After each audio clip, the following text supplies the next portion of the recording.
자, 이번 영상은 아마도 전국에 계신 많은 드로너 분들의 고민을 어쩌면 한 번에 해결할 수 있는 영상이 아닐까 싶습니다.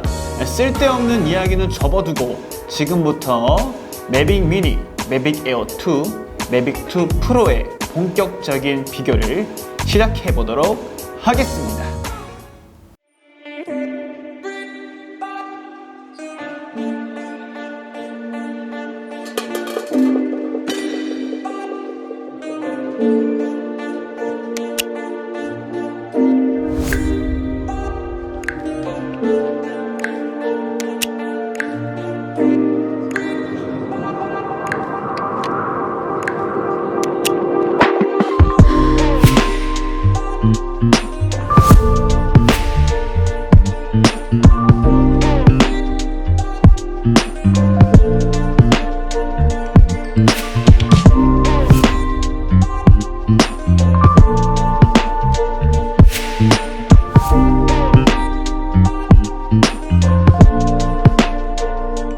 최근에 DJI에서 매빅 에어 2가 출시가 되었죠. 그래서 드론 구매를 고민하시던 분들의 고민이 더 늘어날 것 같은 느낌이 들더라고요. DJI 드론을 다 비교하면 정말로 좋겠지만 최근에 나온 드론들만 모아놓고 비교하면 구입하시는데 큰 도움이 될 것 같아서 미니, 에어 2, 매빅 2 프로 이렇게 세 기체를 두고 비교를 할 예정입니다. 그럼 본격적으로 파헤쳐보도록 하겠습니다.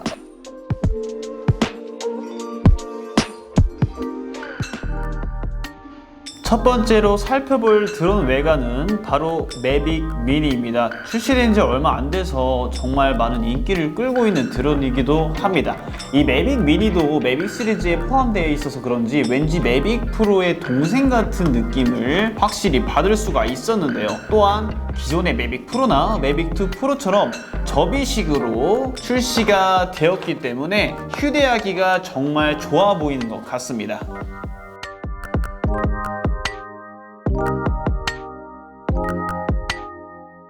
다음은 매빅 에어 2입니다. 사실 외관 같은 경우에는 이것저것 설명할 게 사실 딱히 없었던 것 같아요. 왜냐면 이번에 비교하는 드론들이 다 매빅 시리즈이기 때문에 하나같이 비슷하게 생겼고 딱 하나 느낀 게 있다면 에어 1과 에어 2를 놓고 비교했을 때는 닮은 점이 거의 없어 보이더라고요. 드론 아무것도 모르는 사람한테 보여주면 매빅 2 프로 동생이라고 해도 믿을 정도로 에어 1과는 사뭇 다른 느낌을 주고 있고 개인적인 입장으로는 매빅 프로의 더 가까운 외관을 가지고 있는 것 같습니다.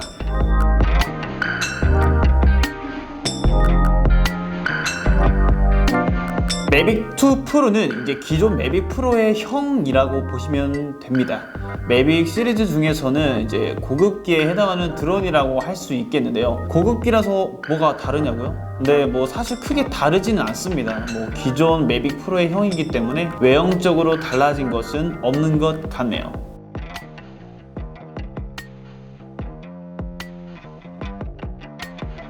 매빅 미니의 가장 큰 장점이라고 할 수 있는 게 뭘까요? 맞습니다.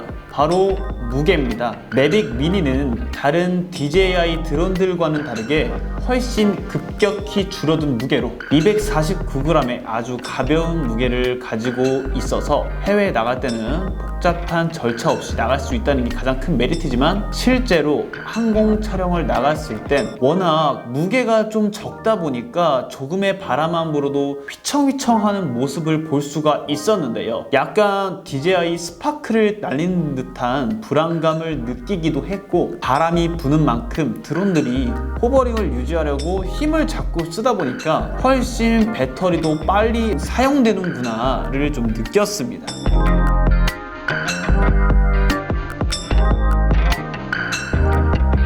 매빅 에어는 제가 오늘 비교하는 시리즈 중에서 중간의 무게에 속하고 있습니다. 이제 무게는 570g으로 미니보다는 2배 조금 넘은 무게를 가지고 있고 매빅 2 프로보다는 훨씬 가볍다는 느낌을 받을 수 있었습니다. 확실히 손으로 들면 그 차이는 확연히 비교가 되었고 솔직히 개인적인 입장으로서는 지금 나온 DJI 시리즈 중에서 무게로 봤을 때 가장 무난하지 않나 생각이 듭니다.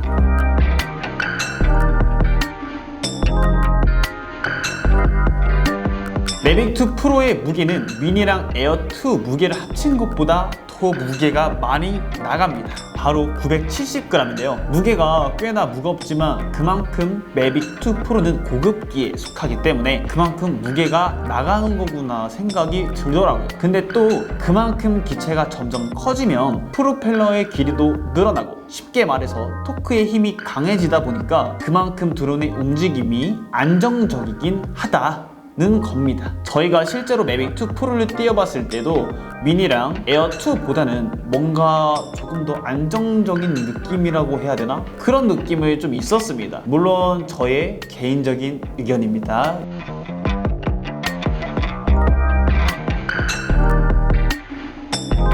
매빅 미니부터 설명을 드려야 하는데, DJI 홈페이지에 사양표를 봤는데 최대 비행거리를 명시를 안 해놨더라고요. 그래서 궁금증을 품고 여기저기 뒤져보기 시작했는데, 누구는 200m에서 신호가 끊긴다고 하고, 누구는 500m는 간다 이렇게 말하고, 최근에 유튜브에서 본 게 1km는 또 갔더라고요. 제가 보니까 이 DJI가 매빅 미니 사양표에 최대 비행 거리를 명시를 안 한 이유가 여기에 있는 것 같더라고요. 완전히 무게에 포커스를 맞추다 보니 몇 가지 아쉬운 것 중 하나가 최대 비행 거리에서 나온 것 같았습니다. 최근에 유튜버 부산의사 김 원장님의 영상을 보니까 최대 1442m까지 가긴 했는데 거의 조종이 불가능한 상태라고 말씀을 하시더라고요. 그래서 제가 내린 결론은 비행을 하면서 안전하게 촬영을 할 거면 1000m 안에서 촬영을 해야 그나마 조작이 가능하고, 1000m 이상 가면 전파에 문제가 생기기 시작하면서 조종이 잘 되지 않는다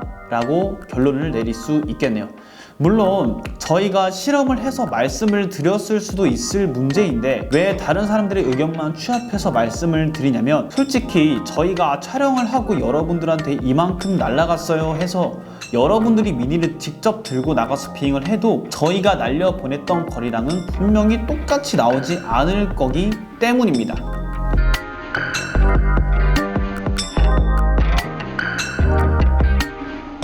매빅 에어 2 같은 경우에는 착하게도 사양표에 명시가 되어 있습니다. 바로 18.5km인데요 18.5km라고 해서 솔직히 여러분들 끝까지 날려보진 않을 겁니다. 왜냐면 혹시라도 떨어지진 않을까, 내심 불안하기 때문입니다. 솔직히 말하면 매빅 미니급의 수신 거리를 생각하면 이 정도는 뭐 완전 고급기라고 생각이 들고요. 조금 있다가 저희가 3가지 드론을 가지고 촬영한 영상을 비교를 할 건데, 그때 아마 촬영한 날에도 미니가 수신이 너무 좋지 않아서 중간에 착륙했다 이륙했다를 계속 반복을 했었고, 핸드폰으로 보는 영상이 많이 끊기는 현상들이 일어나긴 했습니다. 반면에 매빅 에어 2 같은 경우에는 끊기는 현상도 거의 없었고, 스펙에 맞게 정말 18.5km를 보내도 별 탈이 없을 것 같은 느낌이 들어요. 실제로 18.5km를 날려보진 않았지만 잠깐 비행을 했는데도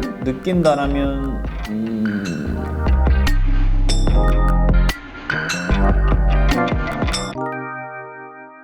자, 매빅2 프로는 매빅 에어 2와 거의 비슷하게 18km 정도를 간다고 합니다. 이 역시도 사양표에 괄호 열고 50km 유지시라고 적혀 있어요. 이제는 여러분들에게 말씀드리지 않아도 아실 거라고 생각합니다. 50km가 아니면 다를 수 있다는 거예요. 솔직히 이제 와서 이야기 드리는 거지만 스펙만 믿고 날리시면 언젠가 분명히 100% 떨어집니다. 내가 좀 멀리 날려야겠다 생각이 드시면 조금은 귀찮고 힘들어도 찍고자 하는 피사체에 가까이 이동을 하시고 찍는 걸 아주 강력하게 추천드립니다.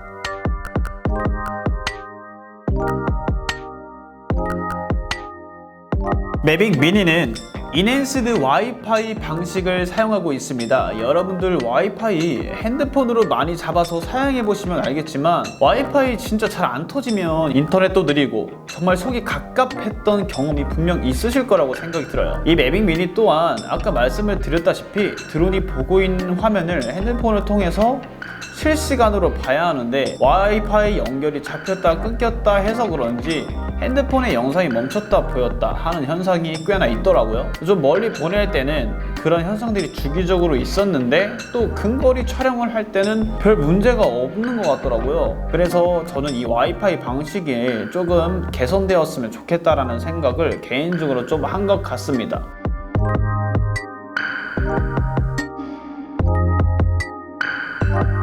매빅 에어 2의 영상 전송 시스템은 오큐싱크 2.0을 사용하고 있습니다. 최대 10km의 영상 전송 거리와 카메라로부터 1080p FHD 해상도 라이브 스트리밍도 가능하다는 이 매빅 에어 2 오큐싱크 2.0은 정말 많은 사람들의 호응을 이끌고 있는 부분 중 하나이기도 하는데요. 또한 2.4, 5.8GHz 듀얼 주파수 통신으로 간섭이 가장 적은 최적의 신호로 전환되는 기능도 있다고 하니 더욱더 안전하게 비행을 할 수 있다고 하네요. 저희가 최근에 에어2를 구매하고 나서 비행을 많이 해보니 느꼈던 것 중 하나였습니다. 실제로 실시간으로 핸드폰으로 화면을 보는데 끊김이 하나도 없더라고요. 물론 앞으로 더 사용해봐야 알겠지만요.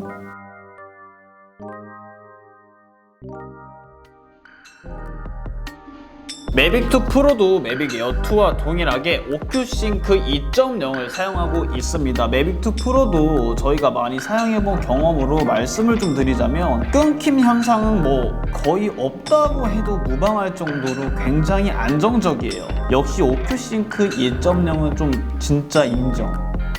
오큐싱크 2.0은 매빅 에어2에서도 언급을 했기 때문에 빠르게 넘어가 보도록 하겠습니다.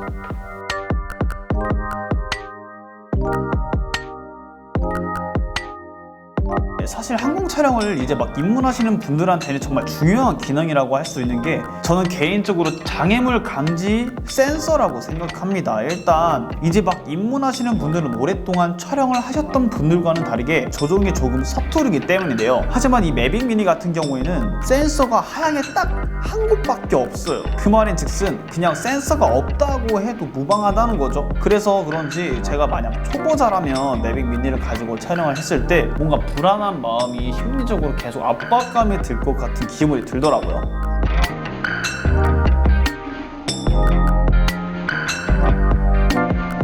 매빅 에어 2는 장애물 감지 센서가 전방, 후방, 하향 이렇게 세 곳에 부착이 되어 있습니다. 그렇죠. 이 정도는 돼야지 우리 초보자 입문자분들이 날리실 때 조금이라도 심리적 부담감을 줄이면서 비행을 할 수 있을 것 같다는 생각이 들어요. 전방 비전 센서는 최대 22m까지 감지를 하고 후방은 최대 범위 23.6m까지 감지를 할 수 있다니 조금 더 안정적인 비행을 할 수 있겠지만 여기서 주의해야 할 사항을 한 가지 정도만 말씀을 드리자면 센서 너무 믿지는 마세요.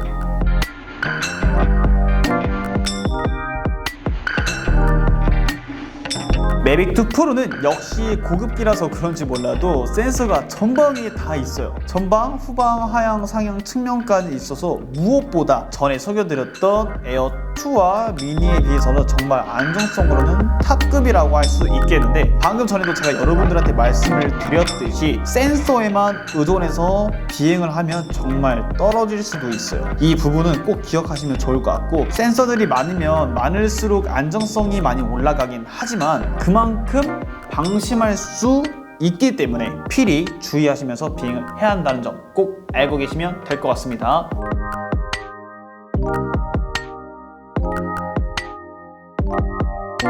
매빅 미니의 기능에 대해서 잠깐 살펴보면 매빅 미니만의 특별한 무언가가 없는 것 같더라고요. 찾아보니까 네, 없어요. 굳이 있다면 뭐 DJI 드론에 거의 다 들어가 있는 뭐 퀵샷 정도는 여러분들한테 알려드릴 수 있겠네요. 수동으로 촬영이 조금 어려운 분들에게는 아주 유용한 기능이라고 할 수 있죠. 퀵샷은 미니에서는 총 4가지 드론이 로켓, 서클, 헬릭스로 영화 같은 장면들을 손에 넣을 수가 있다는 점.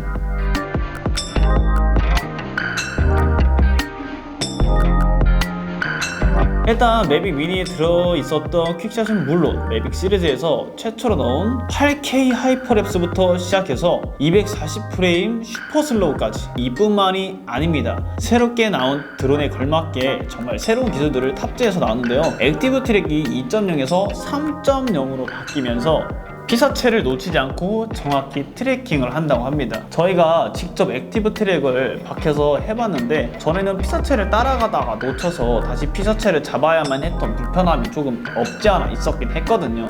그런데 이번에 3.0으로 바뀌면서 잘 안 놓치는 것 같긴 하더라고요. 물론 기분 탓일 수 있겠지만. 그리고 이번에 새롭게 나온 스팟라이트라는 기능, 와, 이 기능은 솔직히 제가 처음 써보고 액티브 트랙이랑 뭐가 다를까 하면서 확연한 차이를 느끼지 못했었거든요. 그 순간 제가 정말 멍청했더라고요. 액티브 트랙은 애초에 피사체를 잡기 시작하면 카메라 앵글이라든지 드론의 무빙을 알아서 혼자 해냈지만 스팟라이트 같은 경우에는 오른쪽 키, 즉 엘리베이터와 에일러론의 키를 움직여줘야 하더라고요. 그래서 대체 뭐가 다르냐고요? 스팟라이트는 드론의 무빙을 제가 움직일 수 있다는 말입니다. 액티브 트랙은 무빙을 알아서 했지만 스팟라이트는 드론의 무빙을 조종자가 줄 수 있다는 게 정말 큰 메리트가 있더라고요. 그리고 HDR 사진과 영상을 찍을 수 있고 4800만 화소의 사진과 스마트 포토라고 해서 저조도와 고조도를 자동으로 인식해서 상황에 알맞게 찍어주는 기능까지, 이건 뭐 거의 팀킬이라고 해도 무방할 정도로 잘 나온 것 같아요. 그냥 뭐 에어2 사라는 영상 같네요. 오케이.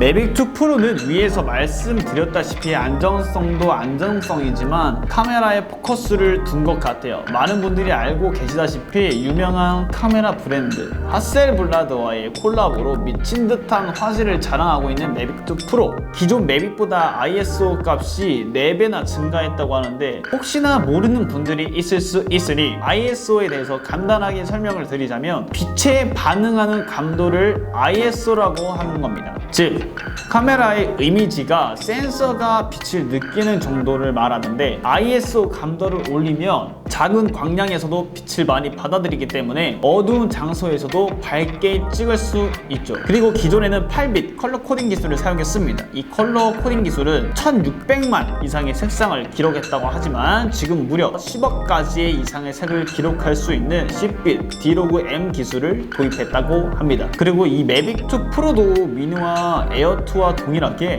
퀵샷 기술이 포함되어 있고 액티브 트랙 2.0을 사용하고 있지만 피사체를 따라가다가 피사체가 어느 장애물로 인해서 보이지 않으면 궤도를 예측해서 추적을 한다고 합니다. 자, 이렇게 하나하나씩 각 기체에 대해서 살펴보았습니다. 이제는 본격적으로 각 기체로 촬영한 영상과 사진을 비교하는 영상이 나갈 텐데요. 직접 여러분들이 보시면서 어떤 드론이 나에게 더 적합하고 더 끌리는지 살펴보시면 좋을 것 같아요. 그럼 지금부터 영상 보시죠.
기체로 촬영한 영상 잘 보셨나요? 각 기체의 값들을 다 일정하게 놓고 찍은 영상인데 색감의 구현에 있어서는 조금씩 차이가 있는 것 같아요. 저희가 촬영을 할 때 최대한 각도를 맞춰서 촬영을 하긴 했는데 조금씩 각도가 좀 안 맞죠. 그 부분에서는 조금 양해를 해주시면 정말로 감사하겠습니다. 저희가 처음으로 기체를 비교하는 영상을 찍고 편집하는 게 처음이다 보니까 시간이 꽤나 오래 걸렸어요. 개인적인 일정들도 많이 생겨서 업로드 하는 데까지 정말 많은 시간이 걸렸던 것 같습니다. 최대한 여러분들에게 유용한 정보와 함께 찾아뵐 수 있도록 열심히 노력하겠습니다. 이 영상이 조금이라도 드론 구매를 하시는데 도움이 되셨다면 구독, 좋아요 부탁드리겠습니다. 그럼 매빅 미니, 매빅 에어 2, 매빅 2 프로 비교 영상을 여기서 마무리하도록 하겠습니다. 감사합니다.